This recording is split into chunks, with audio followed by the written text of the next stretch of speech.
Dr. Carpenter again, talking to you about a subluxation. Kind of the fifth component of a subluxation is really kind of the end result of a long-standing subluxation or a long-standing misalignment in our spine. Eventually, eventually happens because we create abnormal weight bearing in the spine, and really the weight's now being pushed into the actual vertebra itself. The body starts to redistribute its calcium and it lays more calcium down. Hence, that's what arthritis is. Problem is, arthritis grows out, the bone grows out sharp, and it cuts tissue, and it ends up being a very painful situation. And our next, how that really starts to happen is, um, we're supposed to have a normal neck curvature from the side, and you'll see that here.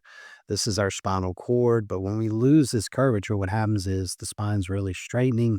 When it does stretch, when it straightens, it puts a lot of tension on the cord itself. We see this really common with things like headaches and even sinus problems and shoulder and neck pain and numbness and tingling down in hands and so forth. The problem is if a person stays here over time because they're now compressing the front side of the spine, what eventually ends up happening is those bones start to become really degenerative and arthritic. So if you're in any one of these phases, the quicker we can kind of get you going back to a normal direction, really slows that process down of arthritis, gets it more under to a normal aging pattern than certainly things being accelerated. And these are one of the things that's evaluated from an x-ray standpoint when we do take your x-rays. But the final part of the equation, if you've had long-standing subluxations, is where we start to see some degenerative changes. If you suspect that you might have that, or if you're interested in getting your spine checked, please click on the special. Again, it's a great way to get introduced to our office.